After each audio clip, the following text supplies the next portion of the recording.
I'm Natasha Chilingarian. I'm Michael Ogden. This is Shared Accounts with CU Times. I do not feel like talking about the chaotic world at the moment. Instead, I have one big/stupid question for Natasha and producer Zach. This is just something I was thinking about this morning.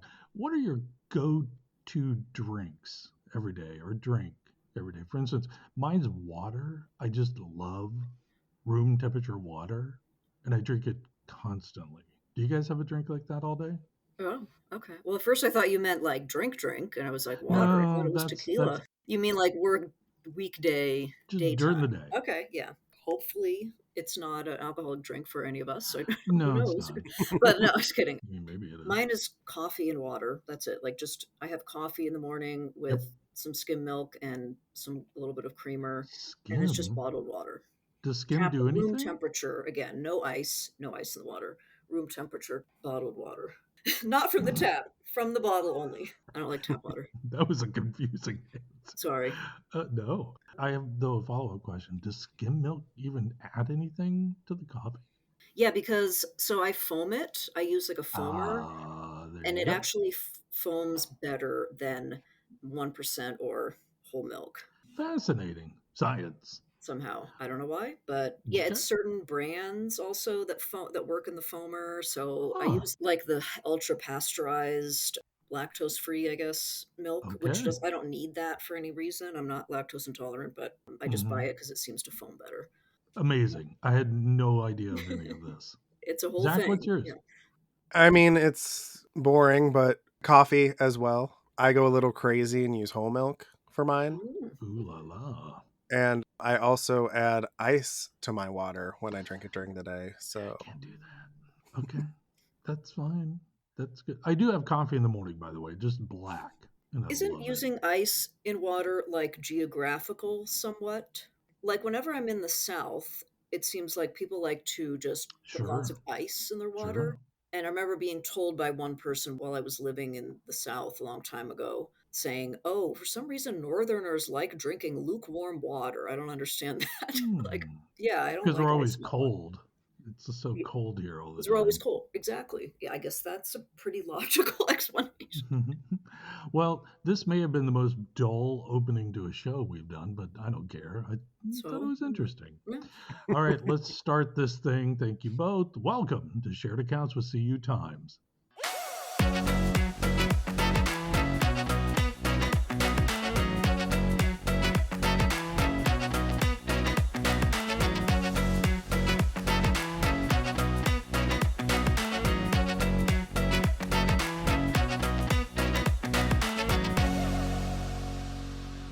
Coming up, we'll be chatting with Cathie Mahon, President and CEO of Inclusiv, the credit union's CDFI intermediary based in New York City.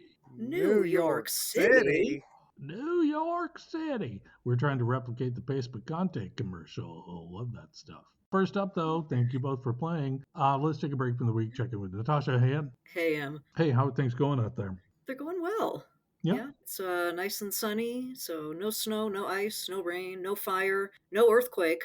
Been in the clear for a Oh, few yeah, you days. had a couple Yeah. of earthquakes last Oh week. yeah, yeah. I don't think we talked about that much. I Yeah, we don't think did. so. I had it was like one day there was one in the middle of the day, and then again that evening, My like at gosh. 10:30 p.m. What's your immediate And reaction when that happens? it's like it happens so fast that you don't even react until it's over. Hmm. But I also learned that if there's like a massive earthquake that Hmm. causes damage, I don't trust myself to do the right thing because, for example, growing up in elementary school, we would have an Yeah. earthquake drill. You Okay. would get under your desk. So, and I have a very big desk that I sit at that I work at. I could Hmm. easily get under it. But Okay. my reaction when it hit, when the earthquake started, was to literally jump up out of my chair, start flailing around the house and screaming. So another reminder, if there's an apocalypse, do not pick me for your Hunger Games team, Squid Game team. Probably not a good idea. There are very few times I'd like to see videos of things, and that is one I would like to Yeah, see. it would be embarrassing, yeah. I don't know what I would do. I don't know. I feel like it's one of those situations where you may just be screwed no matter what, I guess. I don't Sure. know. But there are safer places to go, like I guess a doorway or Yeah. underneath something really heavy that Yeah. would block debris. Hopefully, I won't find out. Your desk sounds like a good call. Probably the desk would have been a good call, but no, that's Oh, how my that's brain so works funny. is let's jump straight into the fire, Right. apparently. I don't So where I grew up, and maybe where Zach grew up, and Zach, you can chime in, we did not have earthquake drills. We had well, yeah. tornado and fire. Yeah, That right. was it. Yeah, of course. Tornado and fire, What yeah, no. The only time I ever experienced an well, earthquake was visiting family in California. and Hmm. you did experience one while you were there? It's kind of the way you described it. I had to be told I experienced it. When it was happening, I had no idea what was going on. Yeah, it's like you're like, "Was that a big truck coming down the road?" Or Yeah. is that and another thing is, like, the dryer, the way our house is set up, when the dryer is going, it shakes the Sure. house, and you think it's an earthquake, and you can't Right. tell the difference, so, yeah, it's a subtle Huh. experience most of the I've time. never experienced an earthquake. Yeah, okay. Now I just have one question. What Hmm. happens during a tornado drill in school? Where I grew up in Arkansas, it was either get under your desk, but you also, they would take us into the hallways of the elementary school and you just leaned up against your locker. That was all we did. Okay, okay. Zach, did you guys do Sounds anything? fine. Exactly the way you describe it. Okay. They would announce it. We'd go and sit against our lockers until they told us we could go back to class. Yeah. Never had a tornado though while in school, but plenty just living there. So I don't know. I guess I've seen 4 or 5 tornadoes in person. Like, oh, look, a tornado. Oh, wow. Yeah, I've never experienced that. That terrifies me. Tornado is like because it sounds like They, it's you yeah. can't really predict it, right? It just kinda Eh, comes out of they're nowhere. better than they were in the 70s. Yeah, Yeah, I mean, they give you a bit more of a heads up now, but right. no, they just show up like an earthquake. But earthquake yeah, that is probably the scariest thing about an earthquake is the Hmm. complete lack of warning, At least a hurricane, Yeah, well in advance. right. So, All right. anyway, Let me ask you really quick. We haven't talked in a while, it seems. yeah. What'd you watch this past week? Let's see, there's one movie I finally got to that I've been wanting to Hmm. see for a while, and it finally became Ooh, available on Prime. okay.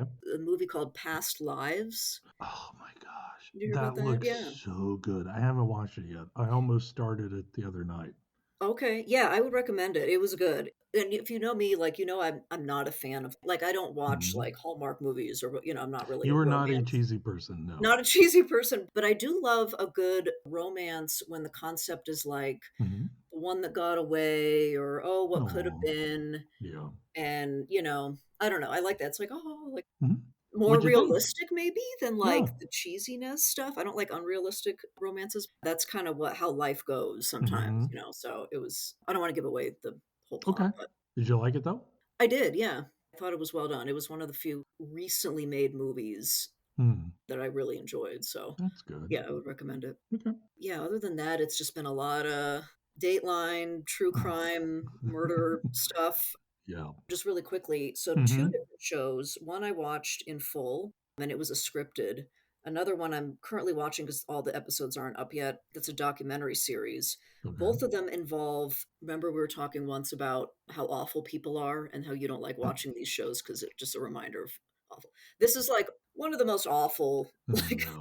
things someone can do, in my opinion. Like, they're both God. shows are about women that got all this money and gained, like, financial gain by faking cancer.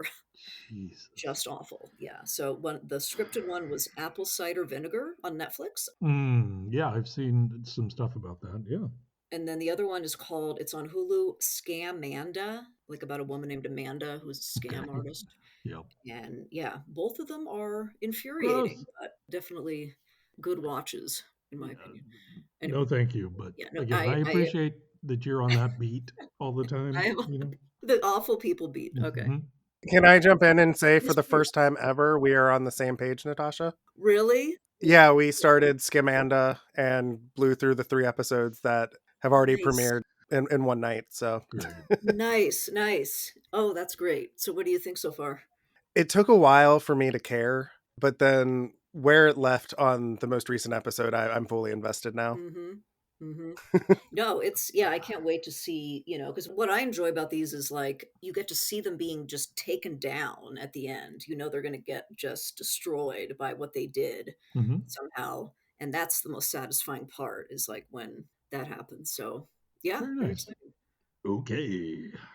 Michael's like, I'm like, I'm "No, out. I'm thank not you." watching this. Yeah. But I know Anyway, all right, Michael, what people in about our audience, though, some of our listeners do love this stuff that you do watch. I just don't. It's just not my thing. Oh, come on. No, Just try it I out and can't. I don't want to. No, thank you. well, but then we have to try out, like, the goriest horror then, I guess, in exchange, right? Yeah, it And goes both ways, I goes both suppose. ways, yeah. Anyway, so Michael, any contrast to that? Yeah, I've watched a ton of stuff lately. We had a longer holiday weekend recently, Right? and I finally got around to watching 1989's Tie Me Up, Tie Me Down. Do you guys know that one? I haven't watched it, but it keeps coming up as, like, a recommended movie on my Yeah. Max app. Yeah, it's on Criterion. I think it's I on mean, it HBO, sounds like it actually. should be it's like a porno or something. I mean, No, what no, I no, no, no, no, no, okay, that's no. what it is. I was like, "Is what why am I being shown this?" No, it's one of Antonio Banderas's first roles, and Oh, he oh, is okay. cute. I mean, Oh, he looks okay. like Antonio Banderas, Alright. but he plays kind of this crazy person. It's a weird movie that aged poorly. Oh, it does, okay. But it's such a of its moment art house movie. It has that vibe and the look, and it all takes place in Madrid, I believe. It wasn't too bad. It just took me decades to actually get around to watching it. That was pretty good. Okay. Not Yeah, it's bad. interesting. Yeah, okay. Yeah, maybe I'll have to give it a Yep. try, so Please. alright, well, let's conclude this very boring intro, which maybe people will disagree. Hopefully, it's Well, legit, we haven't recorded in a while, and we're like trying to catch up ourselves in real time. So absolutely, we yeah. haven't done this for a bit. So, listeners, thank you for going along for this Thanks for ride. bearing with us, yeah. Okay, Okay. let's do the show. Let's do the show. Yeah, so this interview, Michael, I think this was a Mhm. really important and timely interview with Very. Cathie at Inclusiv. Well, Inclusive is, it's right now with what's happening, one of the major credit union industry organizations that is dealing with federal funding since they're dealing with CDFI credit unions, Mhm. which receive federal grants, right? So Yep. definitely timely because, as we know, due to the new administration that's in office right now, there's sort of this big question mark around many forms of federal funding right Oh, now. yeah. So we really wanted to get Cathie on. Really Mhm. happy she agreed and was available. So we asked her how is her and her staff coping with all these changes happening. Yep. Get to find out about that. Plus, got to talk to her about a few of Inclusive's sort of focus projects right now, like the Greenhouse Gas Reduction Fund, which I know we've ran a few articles on from Yep. them over the past year. So Mhm. find out more about that. And then also just, got a chance to learn more about who Cathie is, which I feel like we Mhm. haven't really done before. No. I had never interviewed her before. And yeah, so that was a lot of fun. So all of you listeners, please just settle in, Stay tuned. grab a drink, whether it's water, coffee, or tequila, Yes. whatever you're in the mood for, Sure. because you're not going to want to miss this episode. Credit union leaders, are you ready to take your growth and innovation strategies to the next level? CU Times is very proud to sponsor the CU Growth and Innovation Summit. It's happening April 1st and 2nd in Oak Brook, Illinois. It's a great suburb just outside Chicago. It's nice. This event brings together top credit union executives, technology leaders, regulators, and industry innovators for 2 days of expert led discussions, peer to peer learning, and high impact networking. Plus, CU Times editor in chief Michael Ogden, that's me. I'm going to be moderating a keynote panel discussion on the future of credit unions. Join us, please. Seats are filling fast, and as a CU Times listener, you can save $100 on registration by using the code CU Times 100 at checkout. That is CU Times, all one word, with 100 at checkout. CU Times 100. Don't miss your chance to gain actionable insights and connect with the industry's top minds. Register today at cugrowthsummit.com. That's cugrowthsummit.com.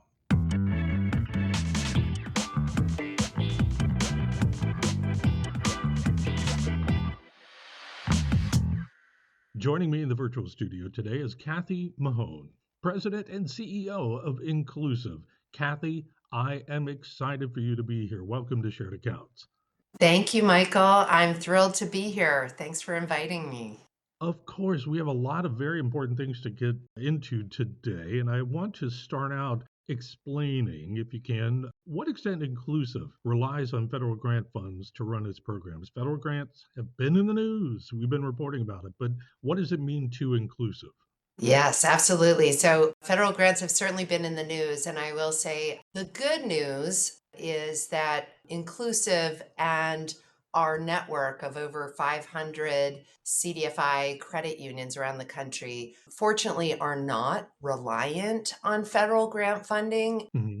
We have benefited over the last 30 years from federal government investments in both Inclusive as a CDFI intermediary and then also investments that go out to the credit unions that focus on promoting community development and financial inclusion in their communities. And so over the years, we've probably seen several $100 million worth of investments that have gone out to the network. The good news with credit unions, as you know so well, Michael, is that we're really self-sustaining institutions. Yeah. And so the funds and the capital that we have received through federal and private sources enable us to leverage deposits and make loans and build our business. It also enables us to reach deeper into our markets,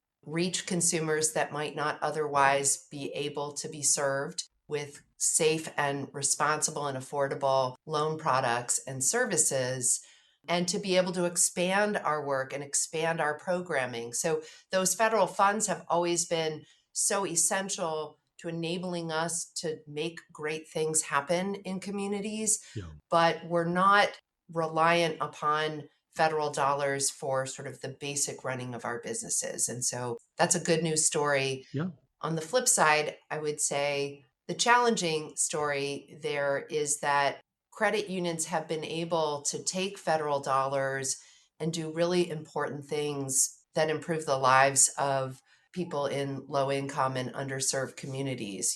They've Hmm. used CDFI funding, for example, to allow for down payment assistance funds that help hundreds of thousands of first time homeowners be able to purchase homes and Yeah. build wealth and equity. They've been able to kick off small business lending programs that they never would have been able to do because they didn't have sufficient capital reserves to allow them to get into these kinds of new activities. So, Hmm. one of the things I think that gets lost a little bit in this current moment of rhetoric on both sides is, at the end of the day, these federal investments are really about investing in the fabric of our communities and the Yeah. local economies. And credit unions are such great conduits for doing that. And so while we ourselves won't be immediately impacted as far as our ability to survive, we won't be able to do the really important things that bring so much great work to our communities.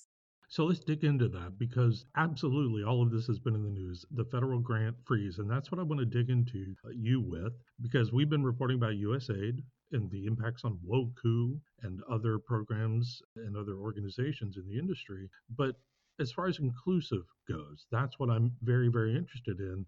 What is, as you see it today, and I know the news keeps changing, but the status of the federal grant freeze and 2025 CDFI grant funding from your understanding and Inclusive? Where does that sit?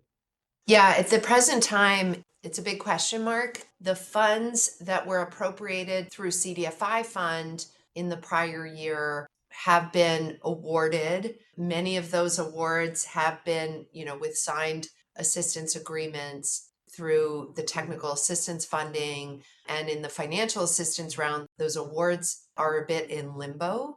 So I think there's a big question mark there. And then there's a bigger longer term question about the future of the CDFI fund. Hmm.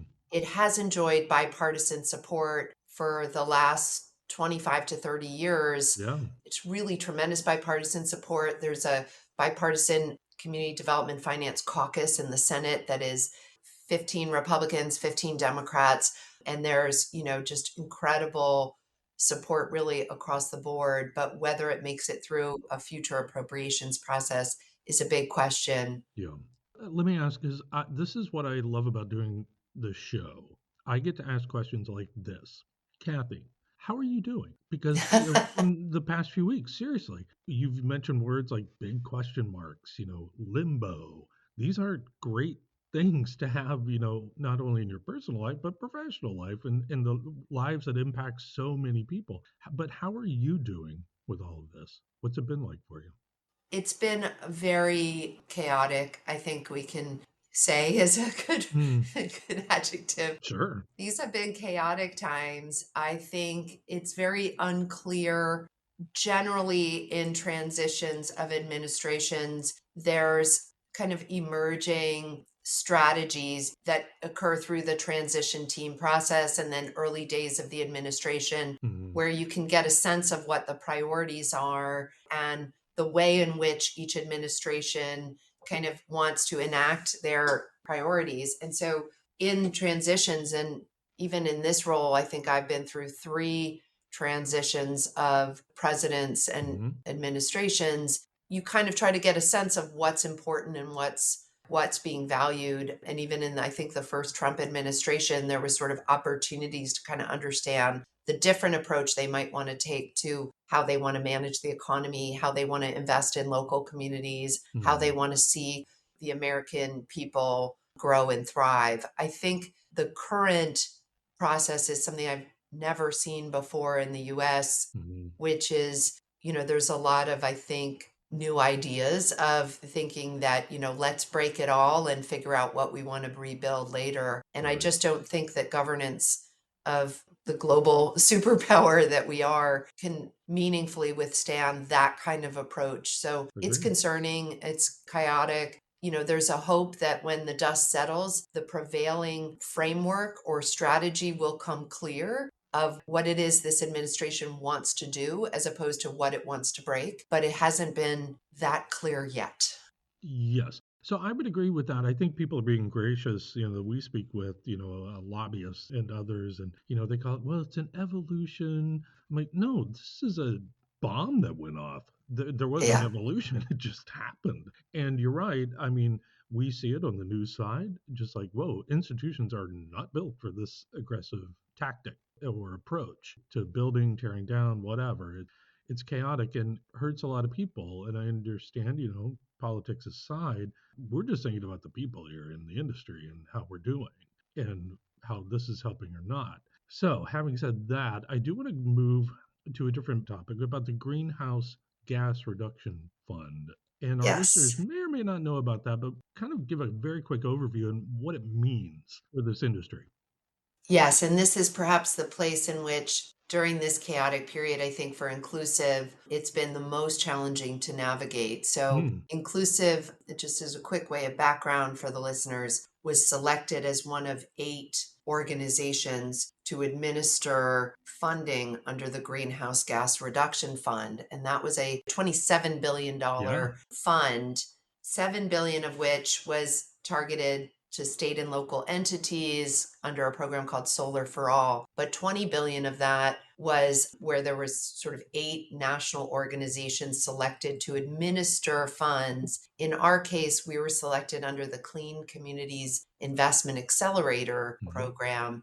That program really was intended to sort of pass through funding that could build the capacity of community lenders to help their communities transform to renewable energy, to help their communities kind of reduce energy costs, to become more resilient in the face of energy disruptions through severe and inclement weather, and to be sort of fortified to be able to kind of move towards a more greening economy. So that $20 billion through Clean Communities Investment Accelerator and what they called the National Clean Investment Fund were really intended to be building the capacity and directing dollars to help communities prepare through energy efficiency, through solar generation, through electric vehicles. Yeah. And so we were selected last April. We closed on our agreement in August of 2024 with the EPA. And all throughout the late summer and fall, we've been putting together a really robust grant making program and compliance program Hmm. and data analytics and tracking program to be able to disperse our award, which was $1.87 billion. Yeah. And we were able to make announcements. Our first round concluded, and we were able to make commitments to 108 credit unions and cooperatives Oh. in 26 states and Puerto Rico for a total of $650 million. And so we have, with these incredible blueprints that each of these entities proposed in terms of how they were going to use capital, leverage additional deposits to get low cost financing out to their members to be able to reduce those energy bills and create kind of more resilient households and more resilient communities Mhm. to help spark new businesses and create jobs. So we have these really amazing plans in place, and now we were able to make these awards.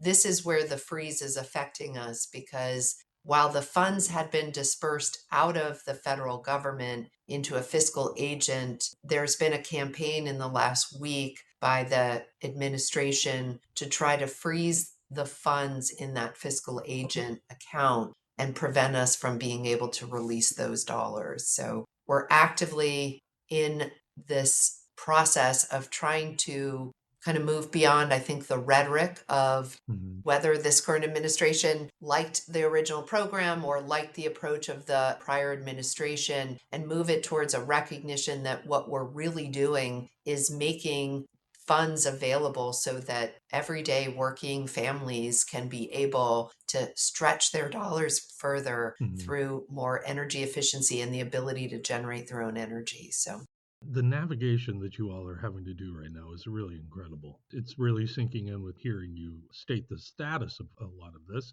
But I've heard there's some news coming out regarding the Clean Communities Investment Accelerator. Is that true? yes. Well, this was our big news. I just scooped myself on this because, yes, our big news is we were able to make these commitments to 108 credit unions and Very cooperatives nice. in 26 states. So thank you for allowing me to raise it up a little bit Yeah. further. 108 credit unions and cooperatives in 26 states and Puerto Rico, and for $650 million. And those funds are going to be leveraged on an average of 3 to 1. Okay. So it will really make available over $2 billion worth of financing during just the program period. And of course, Hmm. as you know, Michael, credit unions, when you make investments in credit unions, like during the program period, they have committed to raise and deploy at least $3 for every $1 they're receiving. Yeah. But of course, credit unions recycle their dollars into the future, they Hmm. forever, really. So those dollars will continue to revolve in communities. And so that's something we're extremely excited about. And we're just trying to work through some of the details of unlocking those dollars to be able Okay. to get them out as needed. Okay. Because you were talking about it a few minutes ago. I was like, wait, this sounds like news that I haven't Yes, heard. And so the status is one, you're announcing it, two, you're trying to untangle it. we're trying to untangle it. And Okay. I think we're in a good position. As we've said, the dollars are actually not in the federal government. They have been already transferred to this fiscal agent account. Okay. All right. I do think there's some efforts to try to freeze those dollars. It's temporarily paused while the financial agent, which is Citibank, is figuring out, kind of what the reason is or the mechanism. But Hmm. the agreement is pretty strong, and we feel pretty confident that we'll prevail on the merits that these dollars have really already been deployed. And now it's time to get them into the communities where they're going to work so well on behalf of so many millions of low income American families. Good, good, good. Hey, I want to turn back to CDFI funding for a second. As of this recording, we're coming up fairly soon on GAC in Washington, D.C. And I want to talk about advocacy. Do you have some thoughts you could share with the industry about taking steps to advocate to maintain or increase CDFI funding right now? Absolutely. And I'm so happy to report that the CDFI fund is something that across the entire credit union movement has been embraced by Mm-hmm. partners and entities, whether they're CDFIs or not. We have a tremendous amount of support from the credit union leagues and associations in lifting up just the value of the CDFI fund. So we're going to be coming strong into the Mm-hmm. GAC. Great. We have a roundtable, a CDFI roundtable on Monday morning at 11:30 a.m. and that's Mm-hmm. Monday, March 3rd. And as always, America's Credit Unions has been so generous to provide us the space to be able to have this CDFI roundtable. It started off many years ago and it was like a small room with a group of like 20 to 30 Right. people. And now we have a double, sometimes triple size room, and we get over 200 to 300 people packing the room. Awesome. So it's always really well attended. We have invited the CDFI fund to come talk about the current status. Mm-hmm. And we're also hoping to get some Treasury Department officials to join us as well to give a little bit of insights into where the CDFI fund and programs are going. Mm-hmm. We were very encouraged during the confirmation hearings of the Treasury Secretary Bissent. He spoke really positively and really excitedly about the work that CDFIs do. And I think one of the things that somebody like Secretary Bissent has really been able to recognize is that this administration has really come in with a mandate from the American people to turn around the economic situation that so many people feel. And there's a lot of economic hardship out there Mm-hmm. that people have been feeling. And I think he's really been excited that the CDFI program will enable the administration to advance on so many aspects of that. Everything from addressing the affordable housing crisis in this country, Yep. to promoting small businesses, to creating jobs, to helping households extend those dollars just a little bit further and reducing some of the high costs in their household expenses. And that's really what we all do together as CDFIs. So we have some great talking points. We don't know whether or not CDFI fund will necessarily be included in the administration's budget, but we Mm-hmm. know that Congress will work with us to be able to see that restored in this next appropriation round. So I know Fantastic. a lot of what's happening right now at the government efficiency office is really belt tightening, but to have a really strong advocate and a series of advocates, in Congress and in Treasury that recognize that actually this is going to enable greater economic activity, which of course brings more dollars in Mm-hmm. to the federal coffers as well. All right. So we're excited. You should be. I'm hoping to pop into that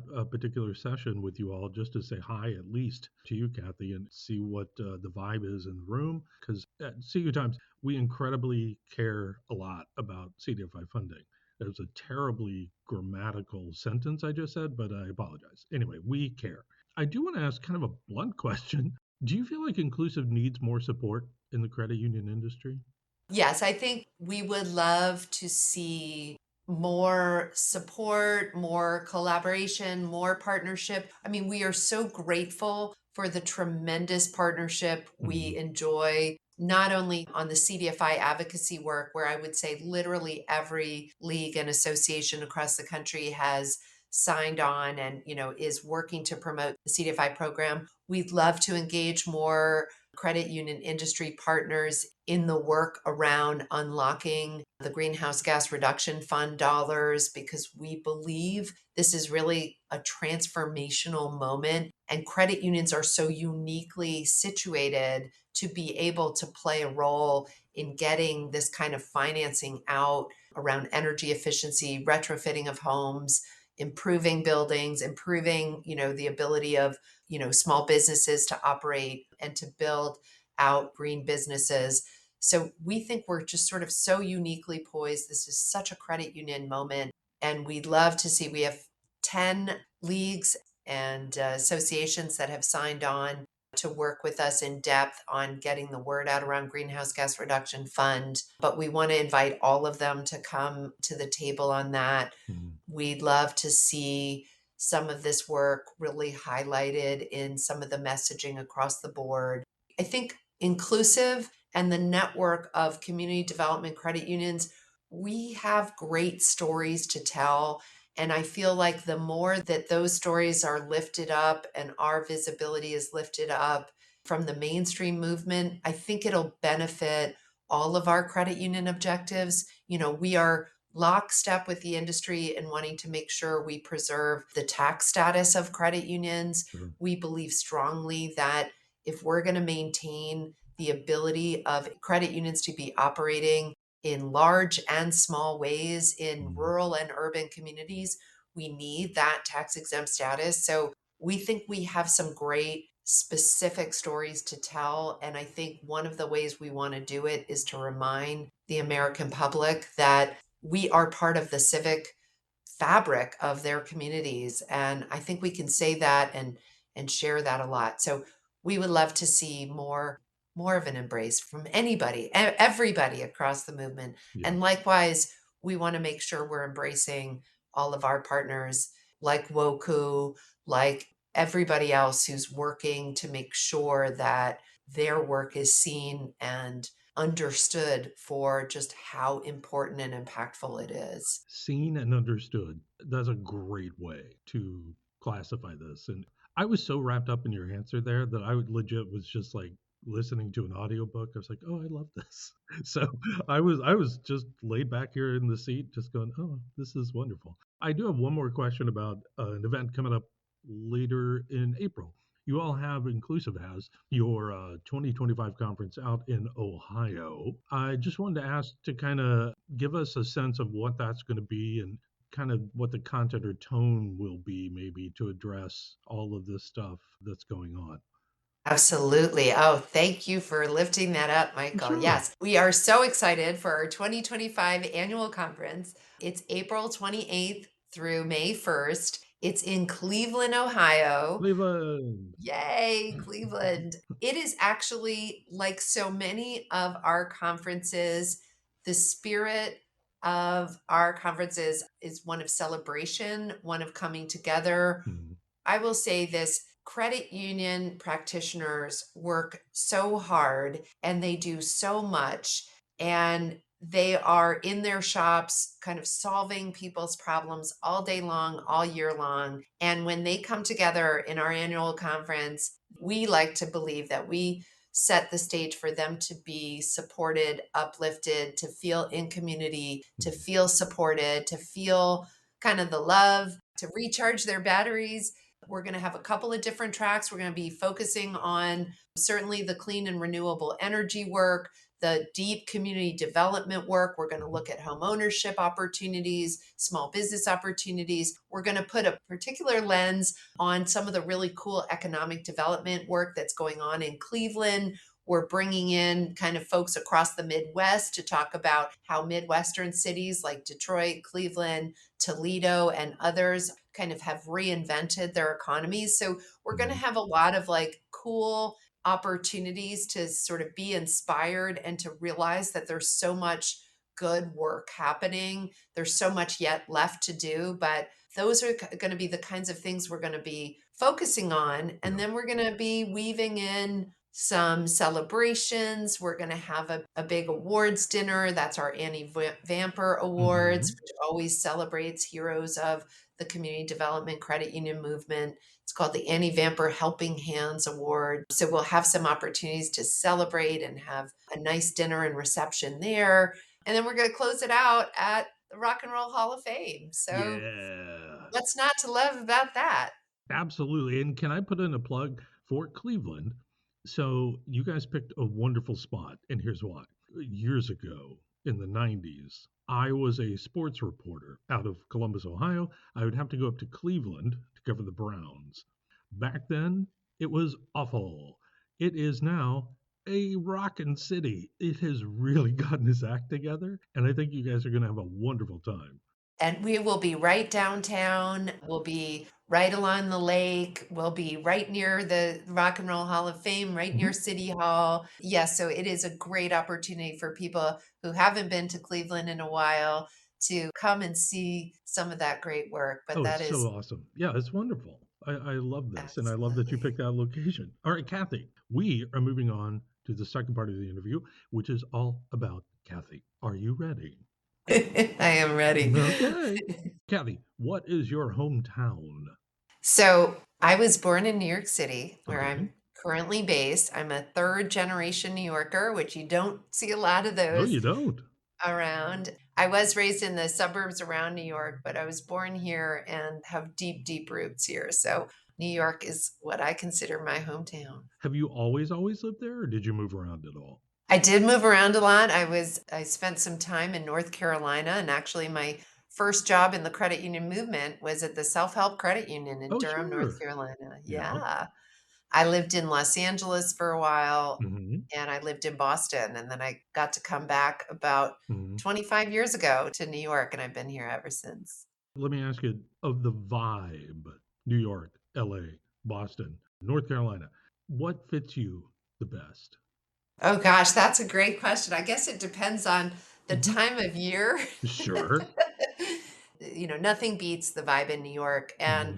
I'm lucky enough that I live in Brooklyn, which is, it enables you to be part of that exciting vibe, but also it's neighborhoody. So we have a Oh, chance yeah. to just sort of relax.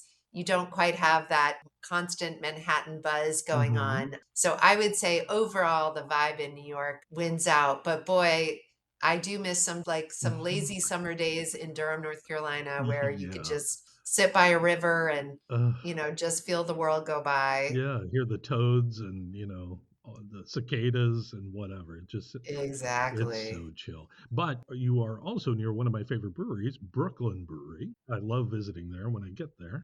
Okay. Next question. What was your first after school or summer job?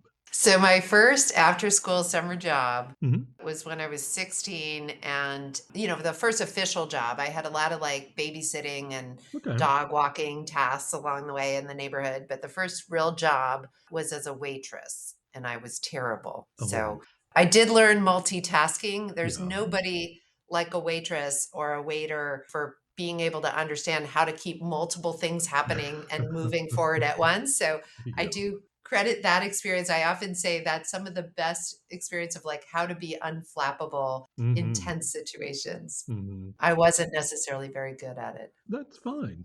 I was a wait for years. That paid for college and all. But I want to ask, what was the name of the restaurant? Do you remember? The name of the restaurant was called the Wampus Lake Inn, and it was Okay. in Armonk, New York. Subsequently, the restaurant was burned down, Oh, presumably by the owner. oh, That was not a result of any of my failed okay, great. waiting experience, but I probably didn't help matters much. What was the hardest part for you at that? The hardest part for me was the wine opening. Opening the bottle of wine. It was like I would I can show up relate. at a table and they'd say, "Oh, we're thinking of a bottle of wine." I'd be like, "Please no, please no, please no." You have to go, you show it, you do a big Yeah, yeah. thing, and then There's a whole thing. uncork the bottle. Oh my gosh, I that was love it. tough. Oh my gosh. Okay, thanks for sharing. RIP to that restaurant. Okay, what was the first album you ever bought or remember listening to? So the first album that I bought, now I had two older siblings, so Okay, I sampled a lot of their albums over the years I was before the buying same, one. so I But understand. Yeah, yeah. yes, but I went and bought, despite my older brother having this album already, but he wasn't allowing me access to it. I went out and bought Hot Rocks, the Rolling Stones album. That was my first album. Why was your brother so against that? Oh, he was just didn't want it scratched. It was Oh, literally back in the days where I we were see. doing albums, Yeah, I not understand. CDs. Yeah, yeah. May I ask, how old are your siblings? Like, how much older than you? I'm third of four siblings. So Okay. I had the oldest was 3 years older than me, and then the second was 2 years older than me. And then Mm. there's a bit of a gap. My younger brother's about 4 years younger. All So right. Do yeah. you still have that album? I do not have that album anymore. I don't Mm. have any albums anymore. I don't either, and it's kind of sad. That is sad. I miss those. What was the last movie you watched? The last movie I watched is Conclave. That one about the selection Yeah, of yeah. the Pope. Yeah, Ray Fiennes, Ray Fiennes, Julia Isabella Dench. Rossellini, Oh, yeah, Isabella Rossellini, right. What'd you think? Stanley Tucci. Oh, it was so good. I Yeah, thought it was really excellent. Incredible acting. And yeah. just yeah, that was a good one. That was a Very good one. good. They just won a bunch of awards at BAFTAs, the British awards, last week. Ah, Okay, we got to good. wrap it up here. Cathie Mahon, I really adore that you're on this show. President and CEO of Inclusiv. We appreciate you and Inclusiv's work. Thank you so much for joining us on the show today. Thank you, Michael. I really appreciate it. Of course, please come again. So, also to our listeners, thanks for downloading today's show. Please subscribe to Shared Accounts with CU Times in all the normal podcast places. You can find them everywhere. And feel free to rate us too. We love that. As always, thank you to our producer, Zach Nyheisel. Thanks, Zach. Join us again next week for a new episode of Shared Accounts with CU Times. Until then, thanks for listening.